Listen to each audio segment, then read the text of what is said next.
मोरे ताई काय करायला लागले? फ्रीज उघडले आता म्हटलं वांग्याची भाजी करा तर वांगे काढायला लागले. वांगे घेते आणि वांग्याची भाजी करते.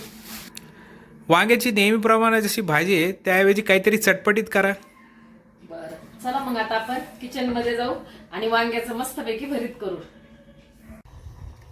नमस्कार मंडळी, आज आपण एकदम साध्या आणि सोप्या पद्धतीनं वांग्याचं भरीत करणार आहे.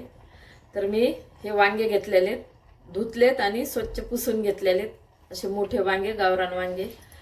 आणि लसूण घेतला, ही मिरची अशी थोडी जाडसर कुटलेली, कोथिंबीर घेतली. आपल्याला वांग्याचं भरीत ना भाजून करायचंय. तर आधी ना भाजायच्या आधी आपण वांग्याला ना तेल लावून घेणार आहे. म्हणजे काय, वरचं साल्ट ना भाजल्यानंतर पटकन निघते, त्याच्यामुळं सर्व वांग्याला तेल लावून घेते.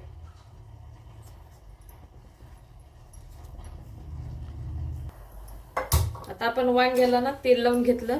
आता गॅस पेटवला, त्याच्यावर अशी ही जाळी ठेवली. जाळीवर आपण वांगे भाजणार आहे. भाजून मस्त लागत आहे. चुलीत भाजून तर अजूनच छान लागते, पण आता आपण गॅसवर भाजून वांग्याचं भरीत करणार आहे. एकदम साधी आणि सोपी पद्धत आणि पटकन होणारी रेसिपी.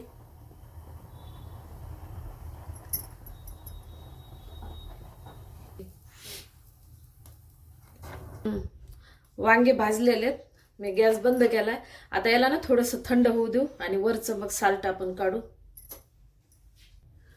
आता आपले वांगे थंड झालेले, तर आपण याच्यावरचं साल्ट काढून घेऊ. हे पण तेल लावल्यामुळं ना हे वरचं पूर्ण निघून जातंय.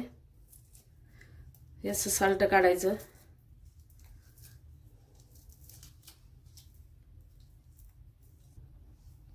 हे पहा, अशा प्रकारे आपण याचं साल्ट काढून घेतलं आणि तेल लावल्यामुळं पटकन निघते. आणि पाठीमागून आता हे देठ ना आपण काढून टाकायचं. तुम्ही आधी काढलं तरी चालतंय, पण देठ कशामुळं ठेवायचं, आपल्याला वांगे जर भाजायला ठेवले आपण तर मग हे असं धरायला थोडं आलटून पलटून ठेवण्यासाठी देठ राहू द्यायचं. आणि मग आता आपण चाकून याला काढून टाकणार आहे. पूर्ण वांग्याचं मी साल काढून घेतलेली आहे. आता आपण हे असं चाकून पण काढू.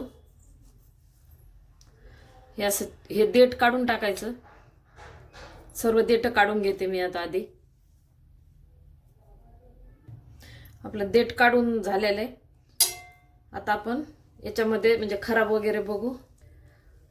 हे असं चाकूनी ना, नाही तर हाताने पण चालतंय. खराब वगैरे बघायचं, आळी किडकं वगैरे, आणि मग घ्यायचं आपल्याला. चांगलं आहे हे पण काढून बघते. पूर्ण वांगे पाहिले, चांगले निघलेले. आता याला बारीक करून घेऊ आपण. वांग्याला आपण आता बारीक करून घेतलंय.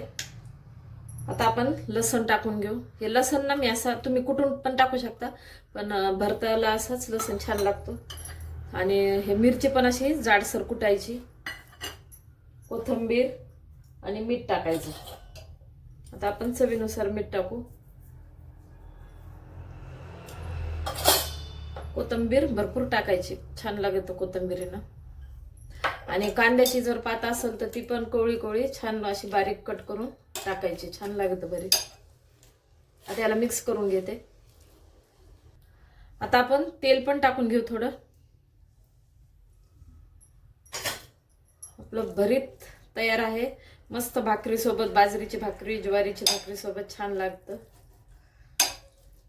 आणि वांग्याचं भरीत म्हणजे वेळ पण लागत नाही आणि आवडतं पण सर्वांनाच. आता भरीत आपलं तयार आहे. तुम्ही ना माझं हे भरीत अशा प्रकारे तुम्ही करून बघा, छान लागतं. आणि व्हिडिओ ना कुठं स्किप न करता पूर्ण बघा. आणि जे कोणी नवीन असेल ना ते पण मला सबस्क्राईब करा.